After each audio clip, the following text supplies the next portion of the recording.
And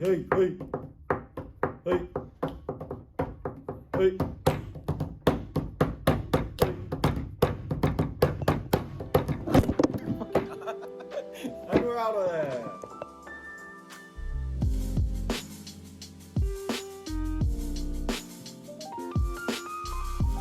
The bonus is that for today I've only got one tooth missing right now. Long story, a painful and traumatic story. I'm going to go ahead and do a reaction video with one tooth missing because it's going to be fun. And I want to talk about Anthony Joshua. I want to talk about Anthony Joshua. I don't know a load of the journey going into this fight, right? But as an athlete, or as an ex-athlete, ex-professional captain, rugby player, this hit me, this post-fight activity that went on. It hit me because I speak to so many people who've boxed and they say that your experience of the world changes so much. Can you imagine what it's like fighting someone for 12 rounds and that being the only thing that matters in the world?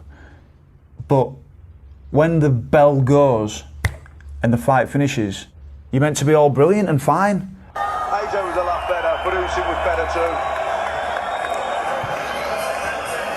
He's angry here, Anthony Joshua. Of course he's angry. Finger just trying to calm him down. Derek Chisora in there as well, not quite sure what's going on, but he's left the ring, AJ. He was annoyed about something. He's not quite sure what's going on, right? Do you think he knows what's flipping going on? He's had his bell rung, literally for 12 rounds.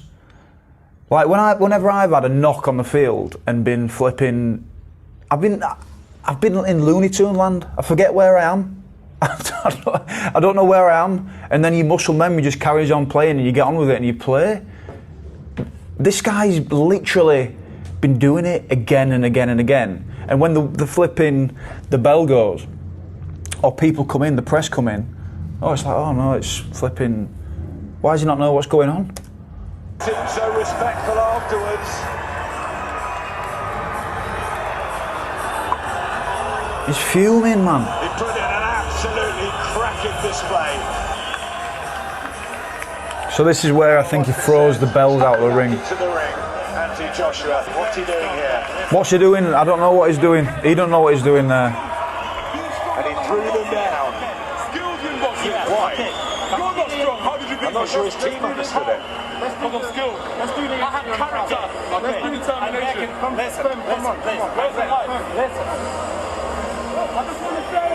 Right, you know what? And this is, I relate to this a lot because he's just said to Usyk, "You're not strong. How did you beat me? I've got character. I've got He's been doing everything that he's been told, everything perfectly, training the hardest that you can, and he's been going hell for leather for 11 months to beat this guy. He's taken himself away from the world that he knows, all to beat this guy, right? And that should be it, shouldn't it? Shouldn't that mean that you're a champion? Shouldn't that mean that you've done everything to deserve to be a champion? He's done everything right. He's executed everything right. He's like flipping. He's pushed himself so far, and he's got to the end of this fight, and he's gone, why the hell have I not won? And it's confusing. So many times as a player, I'd be getting injured all the time, and I'd make a comeback. I'd be going to the gym. I'd be doing the extra rehab. I'd be doing everything that's asked of you and pushing even more. But the most confusing thing and the most bizarre thing is when it doesn't work out for you after you've done all of that. What do you do then? And that's what we're seeing. That's what we're seeing right now. We're seeing someone who has put everything in and he's shocked and he's confused.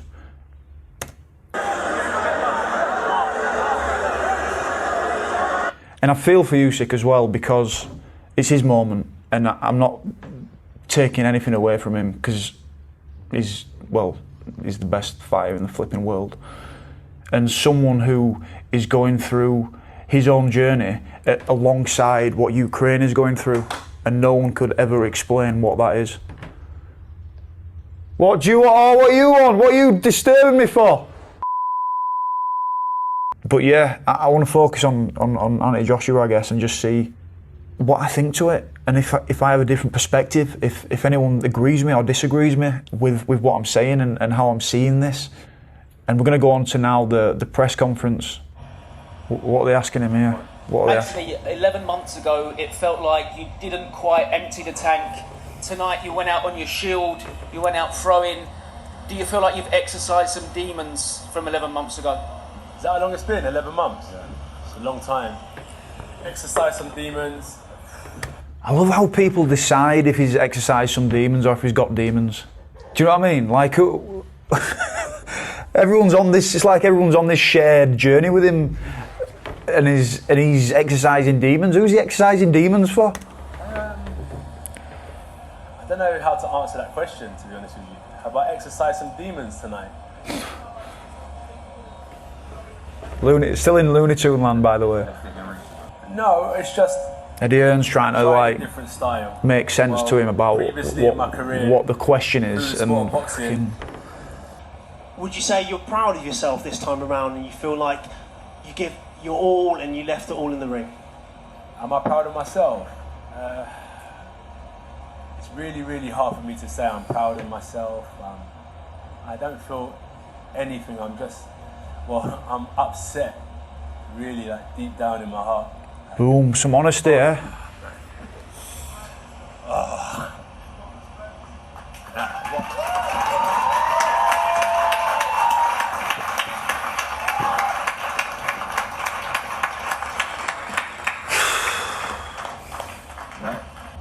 See, who's got a question for me while we're waiting? That is massive. That is absolutely massive. And I seen a tweet that he put out, and he's saying that he's lost a fight with Usyk, but he's lost a fight with himself, and letting his emotions get the better of him. Whose standard is it that he shouldn't show emotion? Like where we formed this standard, and how we got to this place? Because all we can ask for is him to go into the arena and just give everything. And people are deciding whether he's given everything, and people are trying to ask if he's left everything in the ring. And that's all we can ask for. But this guy, everywhere he goes, everyone knows who he is, right? He's set off on this mission, he's talented, he's naturally got the physique, he's got the ability to be a boxer. And he's set off on this flipping, probably one of the hardest missions ever,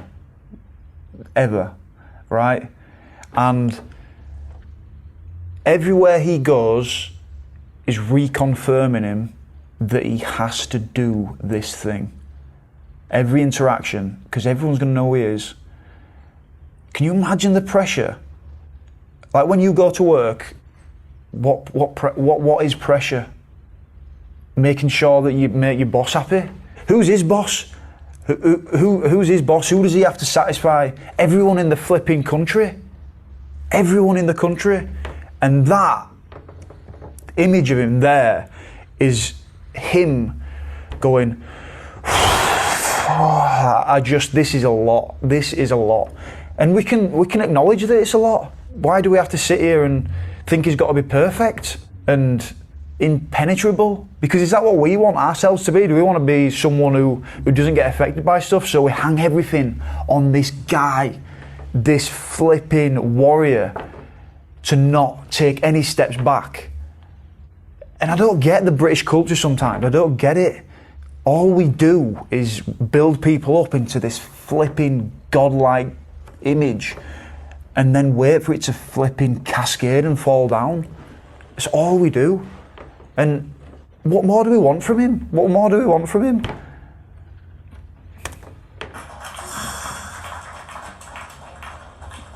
And the pressures that are on people's shoulders.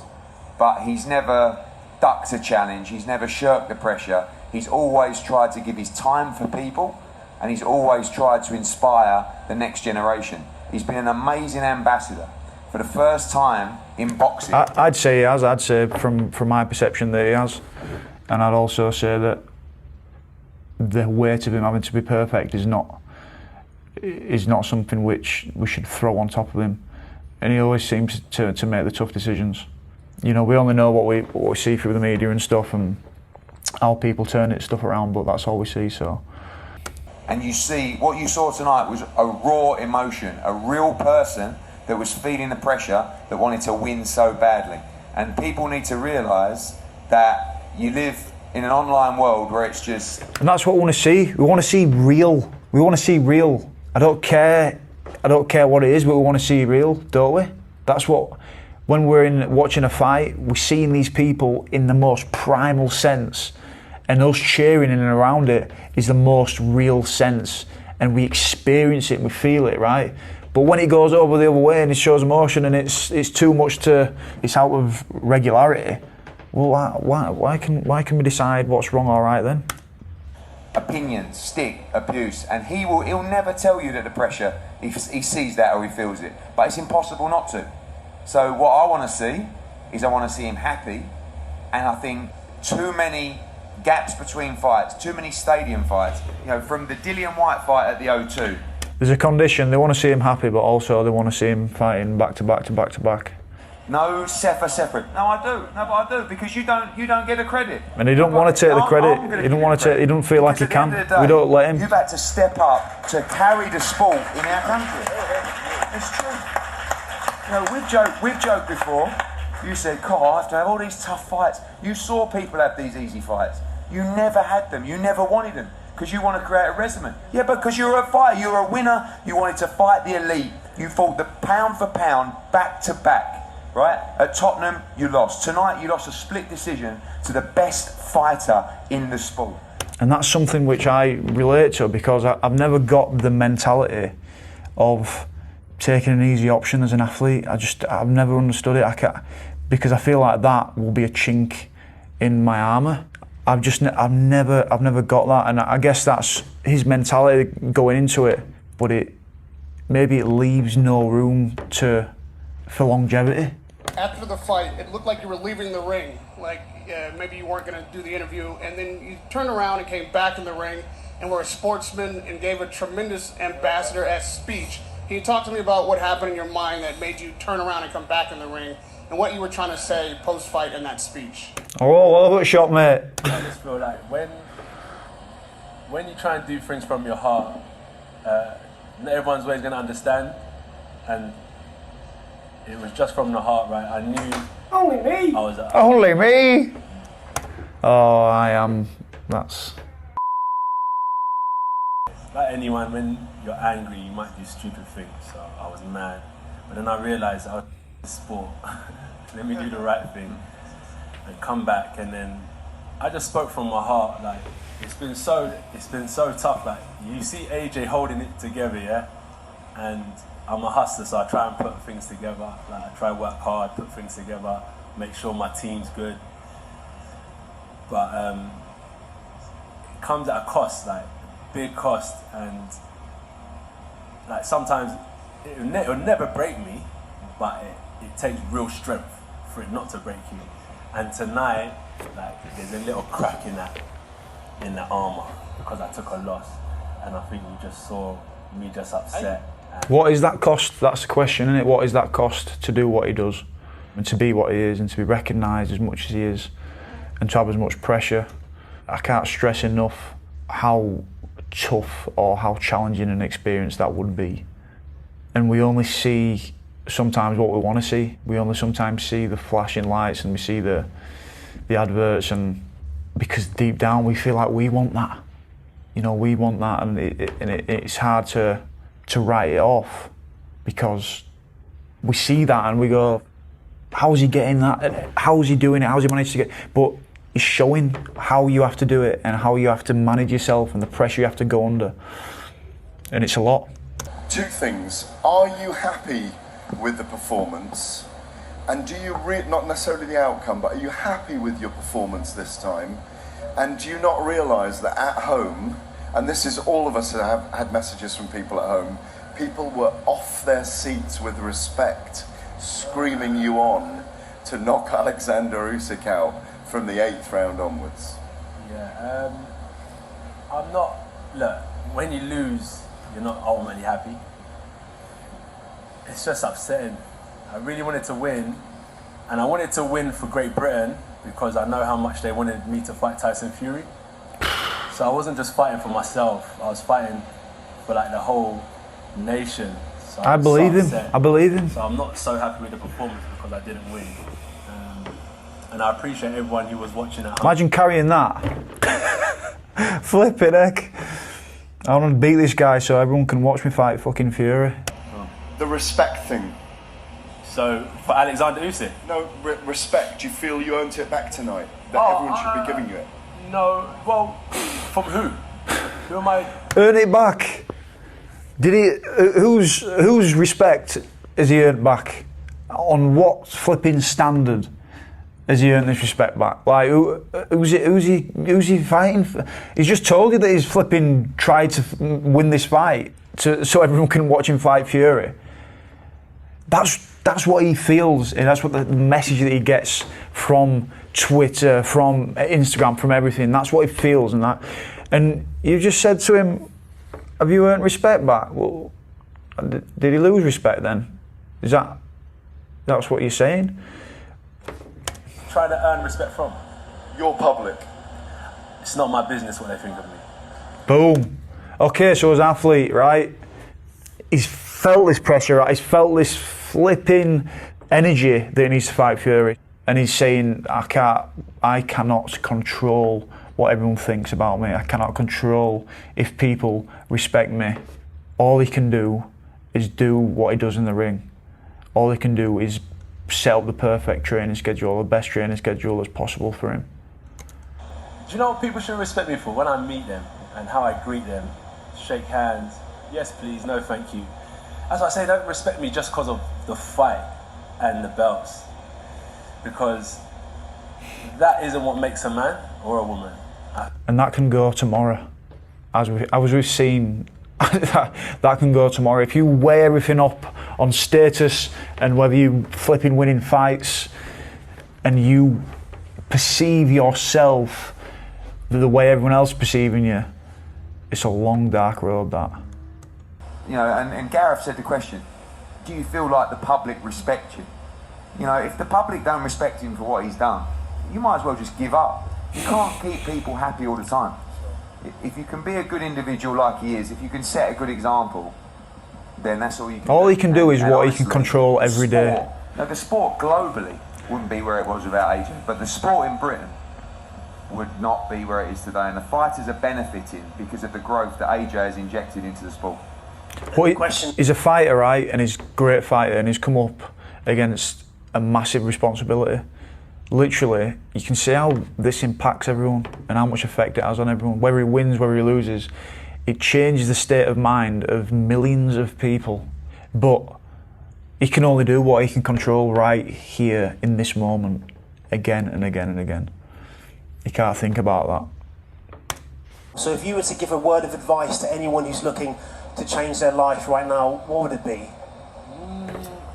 Change their life right now. I thought he said they didn't respect him. It was to change their life. I'm like, must fry his head, that. Surely that's going to fry your head. He's not Jesus, is he? What do we expect? What more do you want from the man? He's just told you, literally, just to flipping earn your character. It's a hard question to answer. Well, I'd say, I don't know. Anyone that wants to change their life, I don't know. Do what you want, innit? It's your choice. You live your life how you think is best. And I can't tell you how to flipping live your life. He's flipping hurting a minute. But if you do manage to do well, always try and give back. Because just don't take. Also give back where you can. I don't know what I'd tell someone. I'd probably tell them don't get into boxing. It's hard, very difficult, very difficult. Flipping heck. But I don't know. There you go. It's good luck. Ideas like that. Just try to do well, and if you can do well, just make sure that you go back on that. Put your hand back to try and help bring people with you. Do you know what I mean? That's what I tell someone. If you bust out the hood, make sure you bring the man, them, and your family with you. Do you know what I'm saying? That's it, really. That's it, really, innit? That's it. It's interesting that for him to give that message when he could give so many messages. It's like when Jim Carrey said it. If only everyone could be rich and famous to understand that that's not the thing. And then you get people going, but he is rich and famous. Of course he's going to say that. It's like, that's what he's just said. Annie Josh was saying here, to give back, to flipping look after people, because we all struggle, we all suffer, don't matter who you are, and everyone just needs that help. Everyone needs that chat, they need that focus, they need to be heard. People just need to be heard and listen to whatever they're going through. So if you have the energy and you have the power to do that, and he's definitely got that, he's a flipping stand-up warrior, that fella, then do that. And it's bizarre because surely he should be up there saying, go and win a title, go and win more titles. But when all said and done, when he's lost one of the biggest fights in his career, he can just say, flipping look after people. You talk about like journeys and careers and stuff, but he's rubbing up against the biggest challenge of his career, you know. And I watched him in, I think it was the first Ruiz fight when he got knocked out. And I felt like I could see, you know, it's like that Mike Tyson thing. You've always got a plan until you get a whack around the face. I could see that his plan was falling apart a little bit. You can have the best plans in the world, you can have the best aspirations and want to control things so much so that it goes your way, but you only have so much control, and it's about letting go of that. You've got to let go of that control. I did a podcast with a fella called Elish Lee, who was chatting after, and he said, trying to control life is like trying to hold back the tide with two hands. It's just like, you know, and he's controlled everything that he could. Everything that he possibly could, but you can hit brick wall after brick wall, and I did in my career, getting injuries, and you have to reassess. You have to go, how the hell do I think about this thing called life now? What's the formula that I go forward with? So I think there's lessons, I think there's further advanced lessons to be pulled out of that. I honestly do, compared to winning and losing, compared to he's lost his rag after a fight, he's shown his true colours. Don't we want to see people's true colours? Don't we want to see that? I do. I think that's more powerful than someone winning and winning and winning and winning and never really knowing what it is to overcome adversity and overcome any obstacle. I'd rather see that story. Yeah, what a beast, and I hope he goes on to kill it in whatever he does. Oh yeah, this thing I've got to do. Don't forget to like and subscribe and keep up to date with more shenanigans. I'll have teeth in next time.